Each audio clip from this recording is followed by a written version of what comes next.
প্রিয় দর্শক, সবাইকে স্বাগত জানাচ্ছি সম্পাদকীয়তে। আমি মোর্শেদুল ইসলাম। আমাদের আজকের বিষয় যুদ্ধাপরাধীদের নির্বাচন, হতাশ জাতি। আর এ নিয়ে আমাদের সাথে আলোচনার জন্য উপস্থিত রয়েছেন মুনতাসির মামুন, বঙ্গবন্ধু অধ্যাপক, ঢাকা বিশ্ববিদ্যালয়। রয়েছেন শামসুজ্জামান দুদু, ভাইস চেয়ারম্যান বিএনপি, এবং শ্যামল দত্ত, সম্পাদক দৈনিক ভোরের কাগজ। প্রিয় দর্শক, আপনারা ইচ্ছে করলে আমাদের সাথে এই আলোচনায় সরাসরি যোগ দিতে পারবেন। সেই জন্য আমাদেরকে ফোন করতে হবে, যেই নাম্বারগুলো টেলিভিশনের পর্দায় দেখা যাবে সেই নাম্বারে। এছাড়া আপনারা ফেসবুক অথবা SMS-এর মাধ্যমে আপনাদের মন্তব্য পাঠাতে পারেন। তো আমরা আলোচনায় যাবার আগে একটু দেখে নেব এই মুহূর্তের প্রধান শিরোনামগুলো।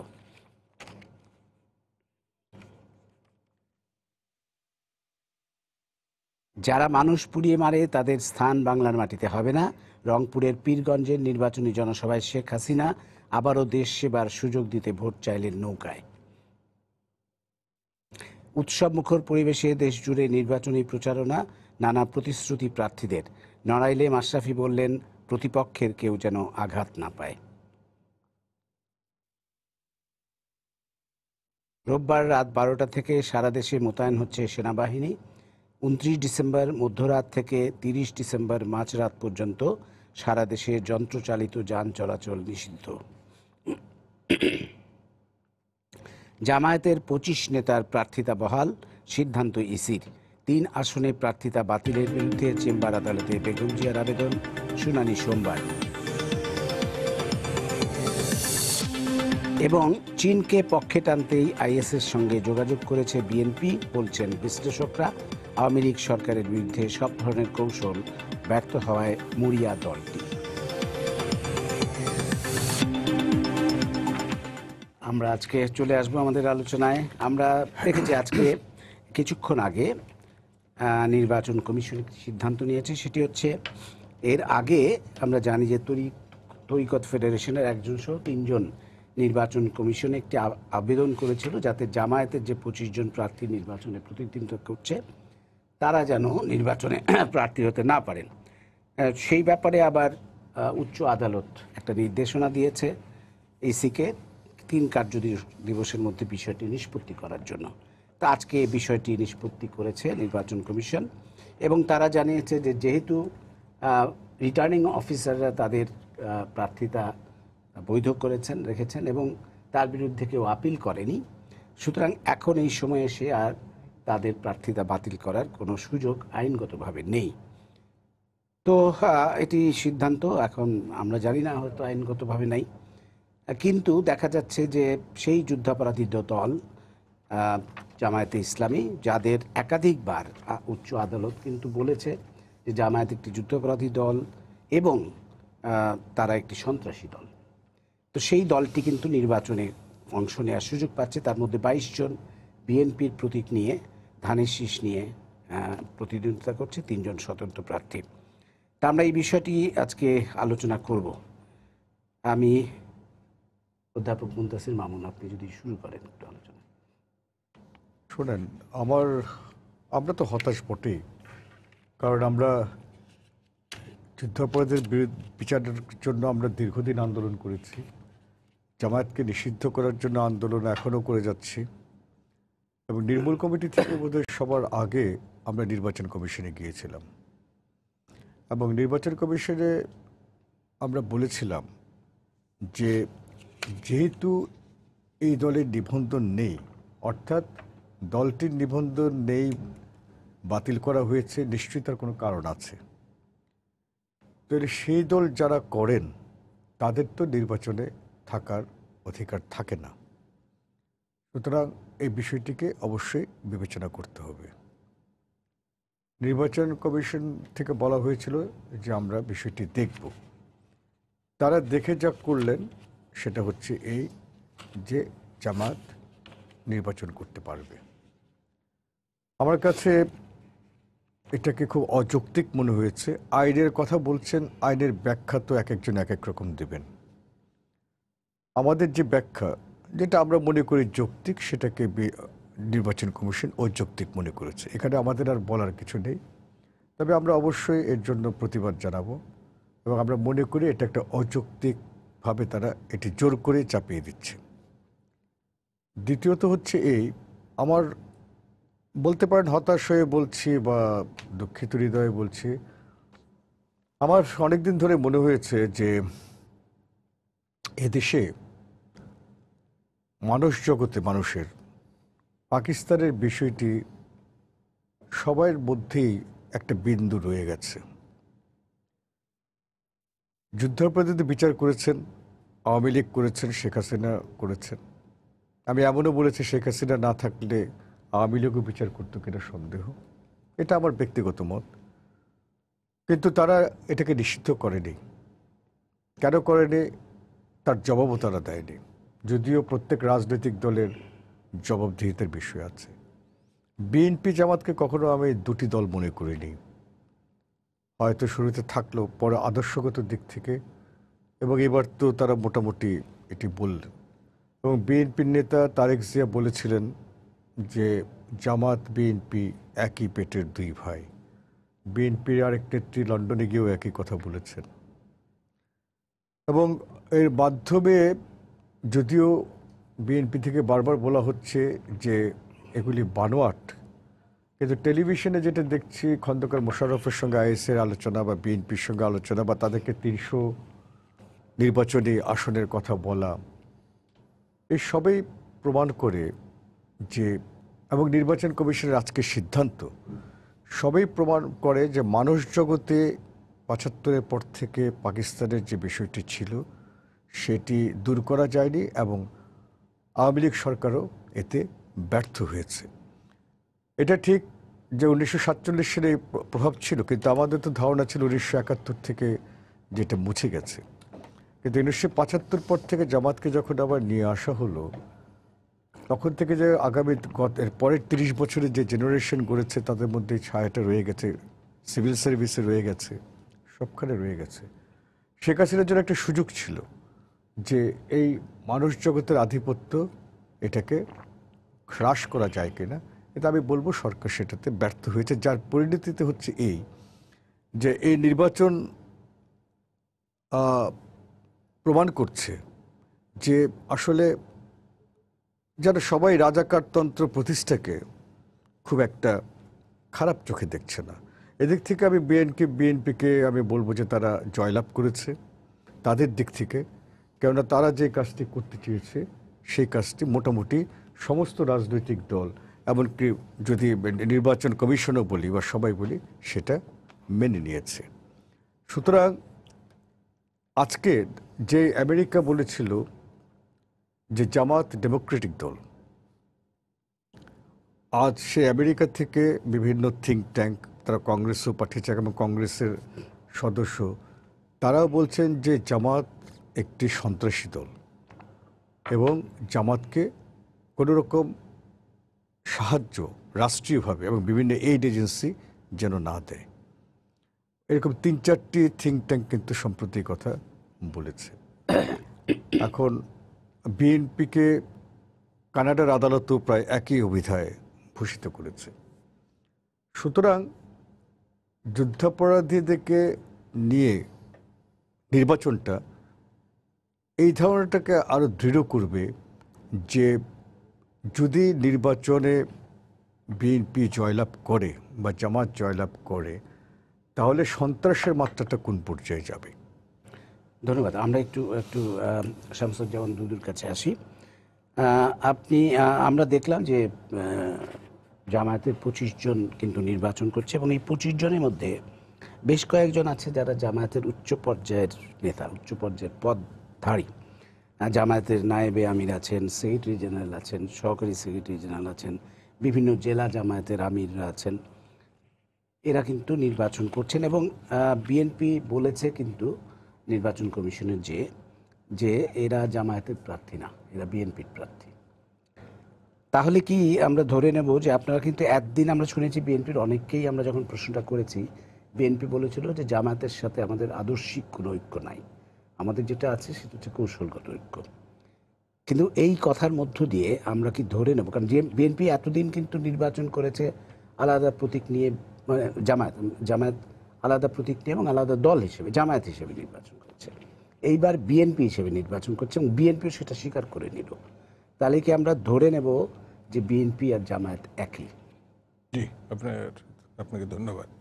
অপূর্ব প্রশ্ন করেছেন, এতই বুদ্ধিদীপ্ত যে আমি সমসাময়িক সময়ে এত বুদ্ধিদীপ্ত প্রশ্ন কখনো পাই নাই, আজকে যেটা পাইছি। এই জন্য আপনাকে আমি ধন্যবাদ জানাই। আজকে লক্ষ্য করবেন বিএনপি থেকে একটা আমরা প্রেস কনফারেন্স করেছি এবং সেখানে 22 জন বিখ্যাত ব্যক্তি তারা অতীতে কি করেছে, পাকিস্তান আমলে পাকিস্তানি কিভাবে চাকরি করে রাজাকার প্রোডাক্ট করেছে, তার ভিতর মখা আলমগীর একজন বিখ্যাত ব্যক্তি। তাদের আত্মীয়স্বজনের সঙ্গে আমরা যখন বসি তখন আমি কি মানে রাজাকারের বংশধরের সঙ্গে বসছি বলে মনে করব? আশিকুর রহমানের আত্মীয় স্বজনের সঙ্গে যদি বিয়ে হয়, কারণ সে কি রাজাকারের প্রোডাক্টের কারখানার লোকের সঙ্গে আত্মীয়তা করছে বলে কি আমরা মনে করব? এরকম বিখ্যাত কিছু 22 জনের রাজাকার প্রোডাক্ট সংগঠক যারা পাকিস্তানি জামানায় চাকরি বাকরি করেছে এবং পরবর্তী জামানায় যারা আওয়ামী লীগের বিখ্যাত নেতা হয়েছেন, মন্ত্রী হয়েছেন, কিন্তু মজার ঘটনা হচ্ছে সেটা তারা আলোচনা করে না। মানে দুইটাকে কি আপনি এক করে দেখছেন? জামায়াতকে আর কেউ যদি ধরেন তার পূর্বপুরুষ রাজাকার ছিল বা শান্তি বাহিনীতে ছিল, পূর্বপুরুষ না, তাদের পুরুষই রাজাকার, তারা নিজেরাই রাজাকারের সংগঠন। পূর্বপুরুষ তো বললে তাদের আপনি বাপ দুইটাকে দাদার একই করে কথা দেখছেন। আচ্ছা, মনে ঠিক করতে। আছে, বলেন। জামাত ইসলাম, আওয়ামী লীগ 12 বছরের বা মহাজোটের সরকার, 14 দলের সরকার 12 বছরে বহু কাজ করেছে। কেন জানি ভালোবাসার বহিঃপ্রকাশ কিন্তু জানি না, আদরের কোনো সম্পর্ক আছে কিনা তাও জানি না, জামাতকে নিষিদ্ধ করে নাই। বেগম জিয়াকে তারা জেলে ভরেছে, স্বাধীনতার ঘোষকের স্ত্রীকে তারা জেলে ভরেছে। 9 বছর ধরে স্বৈরাচার বিরোধী যিনি আন্দোলন করেছেন তাকে জেলে ভরেছেন, কিন্তু জামাতকে তারা নিষিদ্ধ করে নাই। আওয়ামী লীগের কোনটা সত্য কোনটা মিথ্যা এটা বোঝা খুব কঠিন ব্যাপার। যেমন এখানে দেখেন খন্দকার মোশাররফ সাহেব আইএসআই সঙ্গে সাক্ষাৎ করেছেন, কথা বলেছেন। এটা একেবারে টেলিভিশনের একটা মুখ্য বিষয়, কিন্তু তথ্য প্রমাণ সহ এটা হাজির করতে পারেনি মোশাররফ সাহেব, এটা স্বীকার তো করেননি, এটাকে ডিজিটাল আইনের অপব্যবহার হিসাবে তিনি এটা উল্লেখ করেছেন। এই যে আমি এখনই শুনলাম বিএনপি জামাত একই পেটের দুই ভাই, তারেক রহমান বলেছেন। প্রায় 40 বছরের কাছাকাছি ছাত্র সংগঠন, কৃষক সংগঠন বিএনপি করি, বাপের জন্ম এরকম এই শব্দটা শুনি নাই। এত নিম্নরুচি শব্দ আমাকে এই টকশোতে এসে শুনতে হবে, এটা আমি ভাবি নাই। একই পেটের দুই সন্তান, কে বলছে? তারেক রহমান বলছে। তারেক রহমান লেখাপড়াতে পিএইচডি করেন নাই, কিন্তু যারা পিএইচডি করেছেন তাদের কারণে এইরকম একটা জলজান্ত মিথ্যা কথা টেলিভিশনের সামনে আমি যখন বলে দিব, তখন ওই ঘরানার কথা চলে আসবে, কোন ঘরানার থেকে তারা আসছেন। তখন আমাকে বলতেই হয় যে জামাত নিষিদ্ধ না করার কারণ হচ্ছে বিএনপির বিরুদ্ধে কিছু কথা এবং অপপ্রচার এবং মিথ্যা নোংরামি নর্দমার কথা, এগুলো বলার একটা অবকাশ যেন থাকে। যদি শেষ হয়ে যায় জামাত, তাহলে তো এই কথাটা বলার কোনো সুযোগ থাকে না, এটা তারা জানে। তো সব থেকে বড় যে বিচার সেটা হচ্ছে জনগণের আদালত, সেই জায়গাটায় তারা যেতে দিতে চায় না, না বিএনপিকে না আওয়ামী বিরোধী সংগঠনগুলোকে। তারা সেই জন্যে টেলিভিশন দখল করেছে, পত্রিকা দখল করেছে, পুলিশ দখল করেছে, প্রশাসন দখল করেছে, নির্বাচন কমিশন দখল করেছে।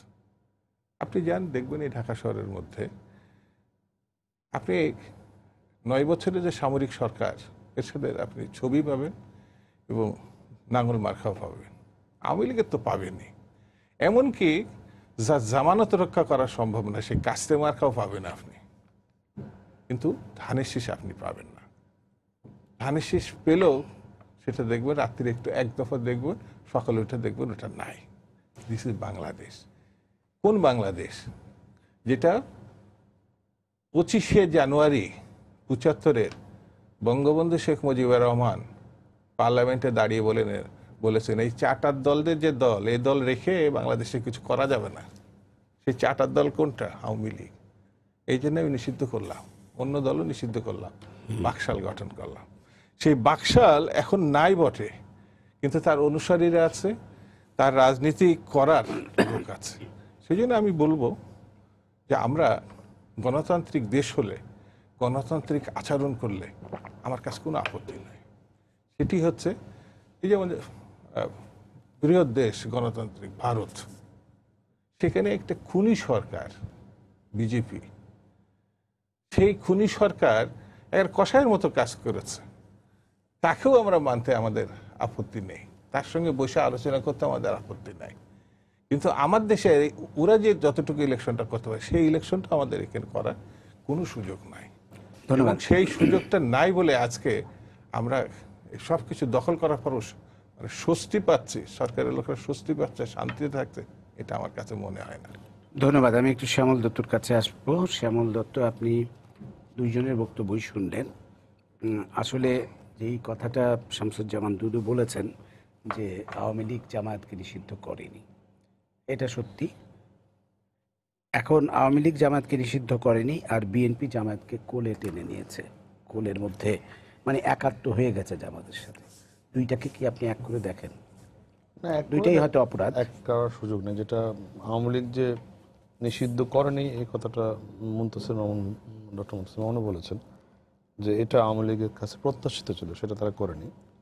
কিন্তু আওয়ামী লীগ তো যুদ্ধ অপরাধের বিচার করেছে, এবং তারা সবাই জামাত নেতা। জামাত নেতাদের ফাঁসির কাস্টে বিচারের মাধ্যমেই তাদের অপরাধের জন্য শাস্তি হয়েছে, এবং জামাতের নিবন্ধন বাতিল হয়েছে। জামাত দল হিসেবে নিষিদ্ধ করা, এটা একটা প্রক্রিয়ার মধ্যে এখনও বিচারাধীন আছে, যেটা আদালতে আছে। আর আদালতের একটা পর্যবেক্ষণও আছে, জামাত যুদ্ধ অপরাধ দল, তাদের নিষিদ্ধ, সেটা একটা প্রক্রিয়া হতেই পারে। কিন্তু দুদুভাই অনেক কথাই বলেছেন, কিন্তু মূল জায়গাটি এড়িয়ে গিয়ে অন্য প্রসঙ্গগুলোকে বেশি হাইলাইট করেছেন। সেটি হচ্ছে এই যে 27 জন 25 জন জামাত নেতা, যার মধ্যে 22 জন বিএনপির নেতা হিসেবে তাদেরকে বলা হচ্ছে তারা বিএনপি নেতা। এই জায়গাটিতে আমার একজন গণমাধ্যমের কর্মী হিসেবে আমার মনে হয় যে আমরা এই প্রশ্নটির উত্তর কখনো পাইনি কারো কাছে। আমার সাথে একদিন নজরুল ইসলাম খানও ছিলেন, তিনি বলেন যে এরা সবাই এখন বিএনপি নেতা, তাহলে তারা কি জামাত থেকে পদত্যাগ করেছে কিনা, বা জামাতের নামে দলটি আর না থেকে এর সাথে হয়ে গেছে কিনা, সেটি একটি প্রশ্ন। দ্বিতীয়ত, আরেকদিন আমার সাথে জাহরুল্লাহ চৌধুরী সাহেব ছিলেন 71-এ, তিনি বললেন যে তারা তোয়াবা করে এসছে, এখন আর জামাতের সাথে তাদের কোনো সম্পর্ক নেই। কিন্তু আমি তিনটা জিনিস আপনার কাছে একটু করি যে আজকে যে পয়েন্টে নির্বাচন কমিশন এটি যে আবেদনটি, যেটা সুপ্রিম কোর্টের নির্দেশনা ছিল, সেটি যে করেছে, তার মধ্যে একটা হচ্ছে যে 3টা ফেজ আছে এখানে। একটা হচ্ছে কোনো নিবন্ধন বাতিল হওয়া দলের, কেন বাতিল হয়েছে নিবন্ধনটি? নিবন্ধন বাতিল হয়েছে কারণ একটা যুদ্ধ অপরাধের দল হিসেবে সে নির্বাচন করার যোগ্য নয়। এখন ধরুন কিন্তু এই কারণে না, নিবন্ধন বাতিল হয়েছে সাংঘর্ষিক, মানে না, মানে তাদের সংবিধানের সাথে সাংঘর্ষিক, এই কারণে। এখন ধরুন আমি একটা দল করি, আমার দলটি সাংঘর্ষিক বলে আমি নির্বাচন করতে পারছি না, কিন্তু আমি আবার আরেক দলের হয়ে করলাম, এটা একটা। দ্বিতীয় যে হচ্ছে আপনার নিবন্ধন না থাকা, আমি অন্য দল, যেমন ধরুন জুনায়েদ সাকির দলের নিবন্ধন নেই, তিনি বিপ্লবী ওয়ার্কার্স পার্টির হয়ে নির্বাচন করছেন, তার দলটি নিবন্ধন করেও পায়নি। আবার আরেকটি হচ্ছে নিবন্ধন থাকা সত্ত্বেও অন্য প্রতীকে নির্বাচন করা। এটা কিন্তু এরকম অনেকেই আছেন, যেমন ওয়ার্কার্স পার্টির রাশেদ খান মেনন আছেন, বা অন্যান্য দলেরও অনেকেই আছেন, যে যেমন ধরুন ইনুয়া আছেন, ওদিকে আন্দালি পার্থ আছেন, তারা দানিশ নিয়ে করছেন নিজের দলের থাকা সত্ত্বেও, এরকম অনেকেই আছেন। কিন্তু জামাতের যে জায়গাটিতে যেটি স্পিরিটটা হচ্ছে যে এই যে ভদ্রলোক যারা এখন বিএনপি নেতা দাবি করছেন তাদেরকে, তারা তো জামাত দলের পদের মধ্যে আছেন। এখানেই যে আবেদনটি করা হয়েছিল, সেই আবেদনটি মধ্যে এই অ্যাপিলটি ছিল যে ধরুন আমি একটা দল করি, আমি কালকে থেকে আমি আরেকটা দলের নাম দিয়ে একটা ছল ছাত্রী রাষ্ট্র নিয়ে আমি একটা করলাম। এইখানে আমার মনে হয় যে মানে আপত্তিটি, এবং যদিও নির্বাচন কমিশনের আমার মনে হয় কিছু করার নেই, কারণ নির্বাচন কমিশনের আমি আজকে খুব খেয়াল করছিলাম তারা কোন পয়েন্টে স্ট্যান্ড করেছে।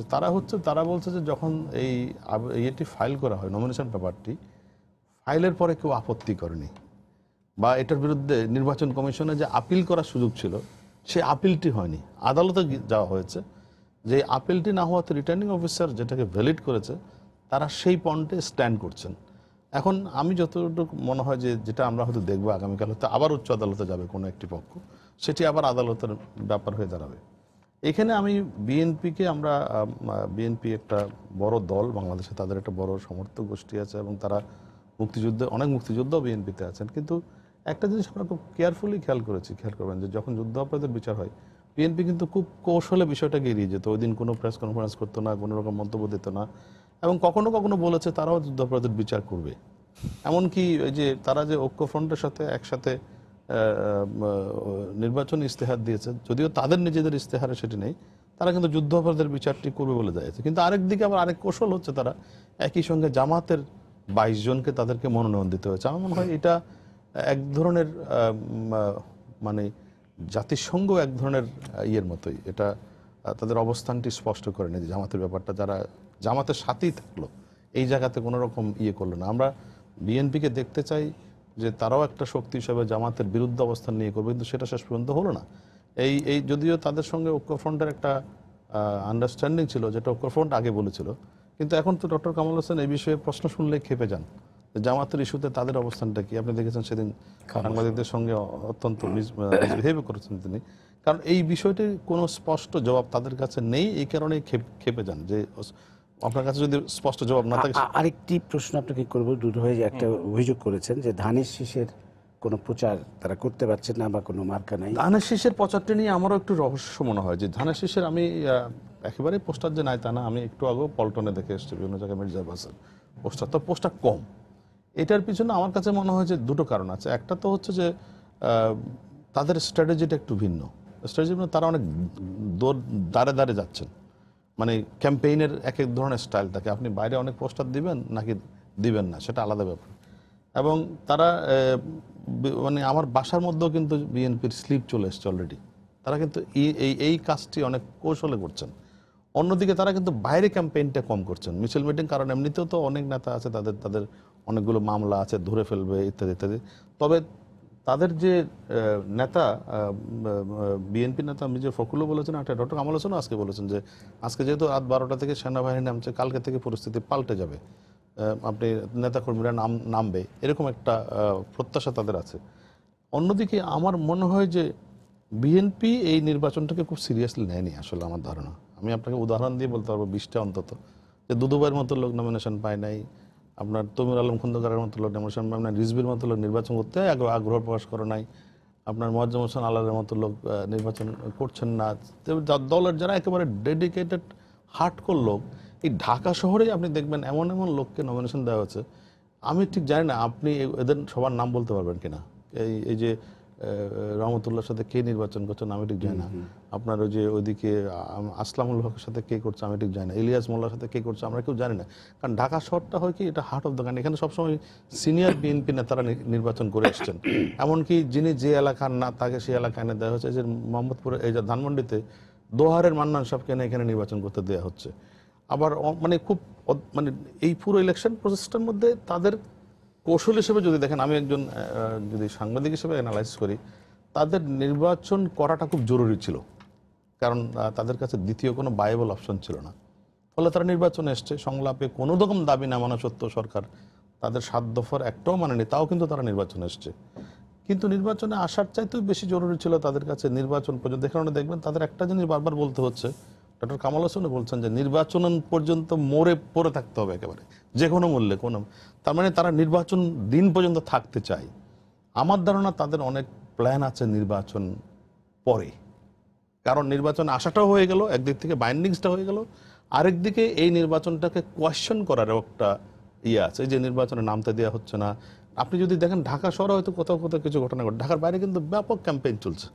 আমি একটু আগে লাইভ দেখে আসতেছিলাম এই যে ডিবিসি চ্যানেলে খুলনার ক্যাম্পেইন নিয়ে, এবং সেখানে দেখলাম নজরুল ইসলাম মঞ্জুর ক্যাম্পেইন চলতেছে ব্যাপক, ওদিকে শেখ জুয়েলের ক্যাম্পেইন চলতেছে ব্যাপক।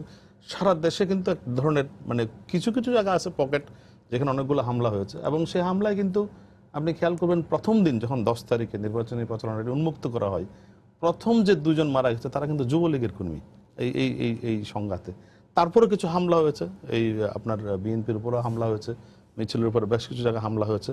সেই হামলা যে সমস্ত জায়গায় হয়েছে এগুলো বাদ দিলে সারা দেশে কিন্তু এক ধরনের ক্যাম্পেইন, মির্জা ফখরুল তো গত দুদিন যাবত ঠাকুরগাঁও এলাকায় ব্যাপক ক্যাম্পেইন করছেন, এর আগে কুমিল্লা এলাকায় করেছেন। কোনো কোনো জায়গায় হামলা হয়েছে, এটা যেমন ঠিক, আবার উৎসবমুখর পরিবেশটাও আছে, বিশেষ করে ঢাকার বাইরে। ঢাকায় আমি কেন জানি দেখছি যেহেতু খুব অচেনা প্রার্থীরা নেমেছে, যেমন ধরুন পুরান ঢাকাটা ইজ নোন অ্যাজ এ বিএনপির একটা ভালো জায়গা, সেখানে আপনি সুব্রত চৌধুরীর মতো একটা লোকরে দিচ্ছেন যার কোনো পরিচয় নেই। আবার এই যে এখানে যে সূত্রাপুর এলাকায় মন্টু সাহেবকে দেওয়া হয়েছে, উনি কিন্তু এই এলাকার লোক না, উনি কিন্তু নর্মালি কেরানীগঞ্জ ইলেকশন করেন। ফলে এগুলো কিন্তু এক ধরনের তৈরি হয়েছে, শ্যামল দত্ত আবার পরে আসবো এলোমেলো আপনার অবস্থা কাছে। তৈরি হয়েছে। আমি দুদু ভাই, আপনি ছোট্ট করে একটু শ্যামল দত্ত যেটা বললেন, যে ধারণাটা পোষণ করলেন যে বিএনপি নির্বাচনটাকে সিরিয়াসলি নেয় নাই, এই ব্যাপারে যদি আপনার বক্তব্য থাকে। না, শ্যামল দত্ত ধরেন উনি ওনার অবজারভেশনটা ওনার মতো করে উনি ব্যাখ্যা করেছেন। যেমন আমি ইলেকশন করছি না, বা রিজভি করছে না, বা আমাদের আলাল করছে না, আমরা তো নির্বাচন পরিচালনা করছি, দলের সঙ্গে আমরা আগাগোড়া ছিলাম, এখনও আছে। ওরকম কথা তো আসতে পারে যে নানক করছে না, ও তো জয়েন্ট সেক্রেটারি, আব্দুর রহমান করছে না, মানবরা চেয়েছে, ওরা নমিনেশনই পায়নি। আমাদের সময়ের ছাত্র নেতা মুজাম্মেল হক হচ্ছে না। তো এরাও সবাই একসময় ডাকসাইডের ছাত্র নেতা, পার্লামেন্টও তারা ছিল। এরকম বেশ কিছু আমি উদাহরণ দেখাতে পারি, তারা করছে না। এটা মিনস এটা না যে আওয়ামী লীগ সিরিয়াসলি ইলেকশন করছে না, আমাদের নামতেই দিচ্ছে না। এমন কোনো জায়গা নাই যেখানে প্রার্থী এবং তার সঙ্গী সাথীরা বাধার মুখে পড়েনি। 2 নম্বর হচ্ছে প্রচারের সর্বক্ষেত্রে আমরা যেরকম কেন সেনাবাহিনীর জন্য অপেক্ষা করছি, যে সেনাবাহিনী যদি আসে তাহলে হয়তো একটা পরিস্থিতি যদি তৈরি হয়, অর্থাৎ বাধার মুখে আমরা যদি না পড়ি, তাহলে আমরা আশা করতে পারি যে আগামী কাল থেকে আপনারা আমরা না সেরকম পরিস্থিতি হলে আরো বেশি আমরা করতে পারবো। আচ্ছা, ধন্যবাদ। আবার পরে আসবো আপনার কাছে। আমি একটু অধ্যাপক মুনতাসির মামুনের কাছে আবার যেতে চাই। যেই কয়েকটা দুদু ভাই কয়েকটা অভিযোগ কিন্তু করেছেন যে আপনি যে তথ্যটা তারেক রহমান সম্পর্কে দিলেন, যে আমি তো পত্রিকা থেকে দেখেছি, সেটি সুতরাং সম্পর্কে তাহলে উনি পত্রিকা বলেছেন যদি যে মিথ্যা বলে সেটা তাদের মানে বলা উচিত ছিল যে তারা বলছে না। আরেকটি বিষয় যে নির্বাচনে আইএসআই এর, পাকিস্তানি গোয়েন্দা সংস্থা আইএসআই এর সংশ্লিষ্টতা নিয়ে একটা আলোচনা হচ্ছে, বহু আলোচনা হচ্ছে এই বিষয়টা, এবং এই আইএসআই এর মদতেই নির্বাচনে ব্যাপক সন্ত্রাস এবং সহিংসতা সৃষ্টির একটা পরিকল্পনার কথাও শোনা যাচ্ছে। এবং আজকেও আমরা দেখলাম দুজনের ফোন আলাপ কিন্তু ফাঁস হয়েছে, মাহমুদুর রহমান মান্না এবং সেই বুলবুলের, রাজশাহীর মেয়র ছিলেন। মাহমুদুর রহমান না, মান্না না বোধ, এটা অন্য আরেকজন বোধ। না, মান্না, হ্যাঁ মান্নাই, মাহমুদুর রহমান মান্না, আচ্ছা মান্না। তো এই দুজনের ফোন আলাপও ফাঁস হয়েছে, যেখানে তারা নির্দেশ দিচ্ছেন যে নির্বাচনের আগের 2 দিন সহিংসতা করতে হবে।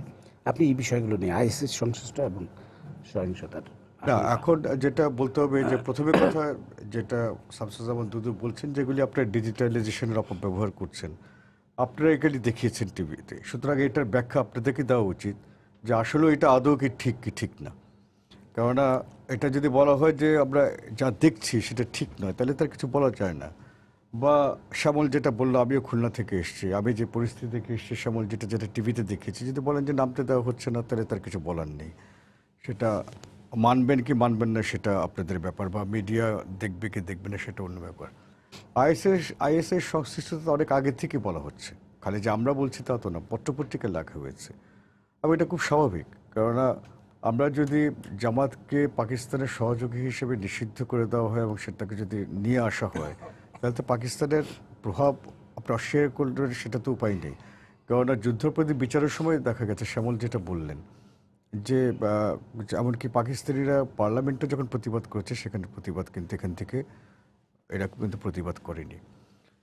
সুতরাং এখন বলতে পারেন যে না, পাকিস্তানের কিছু না, যে যার মতোই থাকবে, এখানে তো আর মিলনের কোনো ব্যাপার নেই। কারণ এটা তো ঠিক যে আপনার দেশের 2টা ভাগ হয়ে গেছে। এখন একটা যদি হতো যে স্বাধীনতার পক্ষের বা বিপক্ষের শক্তি, সেটা তো আমরা বলছি না, মানুষই বলছে, তাহলে স্বাধীনতার বিপক্ষের শক্তি কেন বলছে, সেটারও তো একটা ব্যাপার দরকার। এখন আপনি বলতে পারেন যে না, সেটা ঠিক নয়, দেশের মানুষ ভুল বলছে, সেটা বলতে পারেন, কোনো অসুবিধা নেই। আর এখানে নির্বাচনের ব্যাপারে আমার মনে হচ্ছে যে শ্যামল কৌশলের কথা বলেছে। বিএনপির হয়তো কৌশলটা হচ্ছে যে ভিকটিম, যে আমি আমাকে নামতে দেওয়া হচ্ছে না, আমি কাজ করতে পারছি না, সুতরাং নির্বাচনে যদি পরাজিত হয় তাহলে হতে হবে যে আমি তো কাজই করতে পারি না, সুতরাং এটা নির্বাচন হয়নি। সেটা দিয়ে যদি আন্দোলন করা যায় ভালো, আর যদি নির্বাচনে যেতে তাহলে আমরা আরও বেশি জিততে পারতাম, এই কারণে আমরা জিততে পারিনি, সেটা হতে পারে। এখন এই কৌশল কার কি কৌশল সেগুলির বিপরীতে আমরা যাবো না, আমরা বাইরে যেটা দেখছি সেটাই আমাদের ধারণা। শামসুজ্জামান দুদু, আপনার কাছে আমি আসবো, একটা ছোট্ট প্রশ্ন আপনাকে করব, সিম্পল প্রশ্ন। সেটা হচ্ছে আপনি একজন মুক্তিযুদ্ধের পক্ষের লোক, আপনি একজন রাজশাহীতে ছাত্র নেতা ছিলেন, আপনাকে আমরা একজন প্রগতিশীল নেতা হিসেবে কিন্তু জানি। এই যে যুদ্ধাপরাধীরা নির্বাচন করছে, সে জামাতের ব্যানারে হোক অথবা আপনাদের ভাষ্য অনুযায়ী 22 জন যে আওয়ামী লীগ থেকে রাজাকারদের উত্তরসূরি বা তাদের সাথে সম্পর্কিত 22 জন নির্বাচন করছে, এই সব মিলেই আপনি কি এই ব্যাপারটায় হতাশ কিনা? যুদ্ধ অপরাধী কেউ নির্বাচন করছে না। জামায়াতিরা জামাত যুদ্ধ অপরাধী হলে নিষিদ্ধ করতো আওয়ামী লীগ, কিন্তু কোর্ট তো রায় দিয়েছে জামাত যুদ্ধাপরাধী দল। যুদ্ধ অপরাধী হলে আপনার কথা অনুযায়ী যারা যুদ্ধ অপরাধী তাদেরকে মতিউর রহমান নিজামীর ছেলে, তারকে ফাঁসি ছেলে আপনার বা সাইদির ছেলে যে নির্বাচন করছে, সেটাকে আপনি কিভাবে দেখবেন? অবশ্যই সে যুদ্ধ অপরাধী না তার ছেলে। না মানে কিন্তু তার বাবা আপনি কোনোভাবে প্রমাণ করতে পারেন সে যুদ্ধ অপরাধী? তারা মামলা তারা আছে, কিন্তু তাদের বাবার চাইতেও আপনি যে এটা এক বলতে পারেন ডিগ্রি না, বেশি। এটা আপনার বিরুদ্ধে কেস হবে। তাকে আপনি অহেতুক জন্মগতভাবে সে পাকিস্তানের সঙ্গে জন্মাই নেই, তাকে আপনি যুদ্ধ অপরাধী বলবেন কি করে? যুদ্ধাপরাধীর সন্তান। জামাত যদি যুদ্ধ অপরাধী হয়, না না অবশ্যই আপনি এটা বলতে পারেন না। আচ্ছা, আপনি এই ব্যাপারে হতাশ আপনি না? না যেমন ফোনাল ফাঁস সরকার করতে পারে। আপনি যদি গণতান্ত্রিক রাজনীতির নিয়ম কানুন মানতেন তাহলে সরকারকে দোষারোপ করতেন, কিন্তু আপনি ফোনাল ফাঁস করে মানুষের গোপনীয়তাকে আপনি উপহাস করে আপনি সেটা টকশোতে নিয়ে আসছেন। রর সঙ্গে যারা কথা বলে, রর লোক আমরা চিনি না, ফাঁস করে না তো। আমরা কি ইহুদিদের মোসাদের সঙ্গে সংযোগ রক্ষাকারীদের চিনি না? চিনি, ফাঁস করি না। আপনি গণতান্ত্রিক মানে অধিকারটাকে আপনি ভুল লুণ্ঠিত করে, যার কোনো বাস্তব ভূমিকা নাই, আপনি তাকে যুদ্ধাপরাধী হিসাবে চিহ্নিত করছেন। একটা মামলা দেন নাই, একটা নিষিদ্ধ করেন নাই। এটা ইন্টেলেকচুয়ালিটি কারপিট অথবা একটা বুদ্ধিভিত্তিক শয়তানি কি বলবেন আপনি? আমি আগেই আপনাকে বলেছি যে নির্বাচনের জনগণকে, আপনি জনগণের রায়কে আপনি যদি তোয়াক্কা না করেন তাহলে আপনি ফ্যাসিস্ট। আর যদি আপনি তোয়াক্কা করেন তাহলে আপনি অবশ্যই গণতন্ত্র তাদেরকে আপনি জনগণের সামনে দেবেন। আর যদি কালফিট হয় তাহলে হ্যাঁ, যাকে আপনি যুদ্ধ অপরাধে ফাঁসি দিয়েছেন, ঠিক আছে, তাদের সংগঠন জামাত নিষিদ্ধ করতেন। তাহলে আপনি কি বলবেন? নিষিদ্ধ করি না। এখন ধরেন আমি বা আপনার পিতা প্রপিতামহ বা তাদের, সেটাকে আমি টেনে এনে যদি কোনো রকম ব্রিটিশের দালাল বা তাদের বিপ্লব বিরোধী লোক, তাহলে আমি আজকের জেনারেশনকে যদি আমি চিহ্নিত করি, যেহেতু সে তো মুক্তিযুদ্ধ হতে পারে না। তা আপনি এই জিনিসগুলো আমার কাছে যেটা মনে হয়, যেটাকে আমি যে ঘটনার ভিতরে পড়ে না, তার ভিতরে আমি ওই যে মুজাহিদের ছেলে হওয়া কি অপরাধ? আপনি এটা বলেন যে সে যদি এখন জন্মে থাকে, বাংলাদেশে জন্মে থাকে, সে প্রগতিশীল রাজনীতিতে থাকে, তার বাপের সঙ্গে না থাকে, বাংলাদেশে ম্যাক্সিমাম সমাজতান্ত্রিক পরিবারে যারা আমরা চিহ্নিত করি তার অধিকাংশ মুসলিম লীগ পরিবার থেকে আসছে। ইনায়েতুল্লাহ খান, ওবায়দুল্লাহ খান, আবার এই দেশে রাশেদ খান মেনন কোন পরিবার থেকে আসে, তার বাবা কি ছিলেন? তো এখন আমি এই অতীতটাকে নিয়ে কুলুষিত করার আগে আমি বলবো যে বাংলাদেশের প্রেক্ষাপটে আমরা কোন ধন্যবাদ। আসলে আমরা দেখেছি যে বিএনপি কিন্তু তার জন্মলগ্ন থেকে, আমি দিচ্ছি আপনাকে, বিএনপি তার জন্মলগ্ন থেকেই কিন্তু এই ইস্যুটাকে বারবার সামনে নিয়ে আসতে চেয়েছে যে আমরা সবাইকে নিয়ে চলতে চাই। এটাই বিএনপির মূলনীতি। কথা আপনাকে আমি বলি, এমন অনেক কথা আছে নাম উল্লেখ করে এখন বলতে পারবো না। এখন দেশের সেই পরিস্থিতি নাই, আমি নাম উল্লেখ করে একটা করে ক্যাটাগরিলি আমি আপনার সামনে উপস্থাপন করতে পারি, কিন্তু সেটা যে বিপদটা আমার হবে, সেই বিপদ থেকে আপনার এখানে এসে টকশো করা তো দূরে থাক, সারাটা জীবন আমার জেলখানাতেই থাকতে হবে। আমি শ্যামল দত্তর কাছে যাব, আপনি আপনার কথা বলবেন, তার সাথে আমি একটু অ্যাড করছি, আমাদের সময় বেশি নেই, আপনি সেটার উত্তর দেবেন।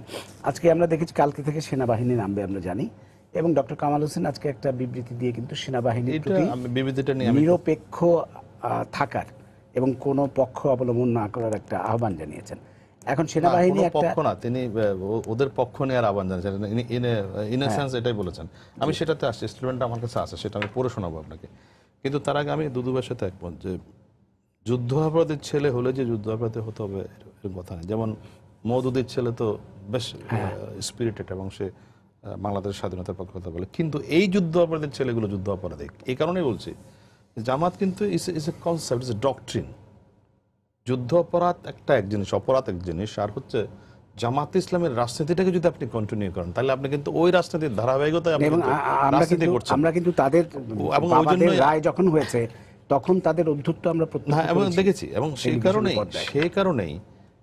হুমায়ুন আজাদের একটা খুব গুরুত্বপূর্ণ কথা ছিল যে একজন রাজাকার চিরদিনই রাজাকার, আর একজন মুক্তিযোদ্ধা চিরদিন মুক্তিযোদ্ধা নাও হতে পারে, এটা এক জিনিস। আর দ্বিতীয়ত জামাতের যে রাজনীতিটা, সেটা যদি আপনি লিগেসিটা কন্টিনিউ করে, আজকের একটা নতুন প্রজন্মের ছেলেও যদি ওই রাজনীতি করে তাহলে কিন্তু ওই রাজনীতিরই সেই ধারাবাহিকতায় আছে। এবং সেই কারণেই আপনার নতুন নব্য রাজাকার বলে একটা শব্দ আছে, বা নিউ নাজি বলে একটা শব্দ আছে, যেটা ইউরোপে অনেক দেশে নিউ নাজিজমও কিন্তু নিষিদ্ধ আছে, যে এই নাজির কনসেপ্ট নিয়ে যাতে কেউ রাজনীতি করতে না পারে। তারা তো 1947-এর আগে মানে জন্মায়নি। ফলে এখানে এই রাজনীতিটা যারা করবে, যে রাজনীতিটা আমাদের স্বাধীনতার বিরুদ্ধে ছিল, যে রাজনীতিটা আমাদের মুক্তিযুদ্ধের বিরুদ্ধে ছিল, এবং তারা তো কখনো এমন না যে তারা জামাতের ওই সময়ের রাজনীতিটা ভুল ছিল, এই নতুন প্রজন্মের জামাত নেতারা তো এটা কোনোদিন অস্বীকার করেনি। তারা কোনোদিন বলেনি যে আমার বাবা ভুল করেছিল, সেটা বলেনি তারা। যেমন যদি বলতো যে মুজাহিদের ছেলে যদি বলতো যে আমি আমার বাবার রাজনীতিকে আমি অস্বীকার করি, আমি আমার বাবার রাজনীতির সাথে একমত, আমি অবশ্যই তাকে অ্যাপ্রিসিয়েট করবো। সে এই প্রজন্মের হলে যে ইয়ে হতে হবে কোনো কথা নেই, কিন্তু আপনি যদি সেই লিগেসিটা কন্টিনিউ করেন তাহলে আপনি কিন্তু সেই রাজনীতিটাই করছেন, এবং সেই রাজনীতিটা ছিল বাংলাদেশের অস্তিত্বের বিরুদ্ধে। এবং আমি একটা ডক্টর কামালের ব্যাপারটা বলি। কামালের আপনি যদি ডক্টর কামাল হোসেনের যে দ্বিতীয় প্যারায় যদি দেখেন, সেখানে এমন একটি মন্তব্য করা হয়েছে যেটা আমি মনে করি খুবই আপত্তিকর, যে সেনাবাহিনীকে আহ্বান জানানো হয়েছে যাতে জনগণের বিরুদ্ধে না দাঁড়ায়। এটি আমি কেন জানি না, এটা এই সেনাবাহিনী নামবে, তারা তাদের মতো করে দায়িত্ব পালন করবে, তারা তাদের ইয়ে করবে, কিন্তু এই আহ্বানটি কিন্তু আমার কাছে মনে হচ্ছে খুব একদম উস্কানিমূলক, যেটা মানে ওনার মতো একজন অত্যন্ত প্রজ্ঞাবান লোকের কাছে প্রত্যাশিত না। মুনতাসির মামুন, আমাদের হাতে আর 30 সেকেন্ডের মতো সময় আছে, আপনি কি কিছু অ্যাড করতে চান? না, অ্যাড করতে চাই, মানে যেটা চলে আসছে 75 থেকে এখন পর্যন্ত সেটা কন্টিনিউ করছে। তবে একটা জিনিস মনে হয় সেটা কন্টিনিউ করবে, আরো আরো আরো আরো কিছুদিন করবে। কিন্তু আমাদের কথা সবসময় আমরা বলে এসেছি যে এখানে বিরোধী দল একটি থাকা উচিত, কিন্তু তাকে স্বাধীনতার বিপক্ষে বিরোধী দল না, স্বাধীনতার পক্ষে বিরোধী দল। তবে আমি একটা ধারণা আমার, যে এইবারের নির্বাচনের পরে অনেকের রাজনৈতিক জীবন আমার মনে আর আসবে না, তারা ফিরে আসতে পারবে না। ওকে, দুদু ভাই, আপনি কি কিছু বলবেন? মনে করি যে লক্ষ্যে 71 সালে যুদ্ধ হয়েছে, সেটা পরিষ্কার হওয়ার দরকার। গণতন্ত্রের জন্য আমরা যুদ্ধ করেছি, স্বাধীনতার জন্য, মানুষের মৌলিক অধিকারের জন্য, মানুষের খেটে খাওয়া যে মানুষ, তাদের বেঁচে থাকার ন্যূনতম সুবিধার জন্য। সেখানে কার কোনটা শেষ হয়ে যাবে তার আগে জামাতকে কেন আমরা নিষিদ্ধ করতে পারলাম না, সেই বিবেকটা আমাদের সামনে এনে তারপর কথা বলা উচিত। ধন্যবাদ, আপনাদের অসংখ্য ধন্যবাদ। যাই হোক, আমরা আশা করব আমাদের রাজনীতি শুদ্ধ হবে আগামী দিনে, এবং যতই অতীতকে ভুলে যেতে চাই না কেন, আমরা 71-এর সেই দুঃসহ অতীত, এবং যারা আমাদের পাকিস্তানিদের সাহায্যে আমাদের ভাই বোনদের হত্যা করেছে, আমাদের অসংখ্য মা বোনের ইজ্জত নিয়েছে, তারা যেন কোনোদিন রাজনীতিতে পুনর্বাসিত না হয়, যেই লেভেলেই হোক, তারা যেই ব্যানারেই হোক না হয়, এই প্রত্যাশা নিশ্চয়ই আমাদের থাকবে। প্রিয় দর্শক, সবাইকে শুভেচ্ছা জানিয়ে শেষ করছি আজকের সম্পাদকীয়। আগামীকাল আবারও দেখা হবে রাত 10টায়। দেখার আমন্ত্রণ রইল। শুভরাত্রি।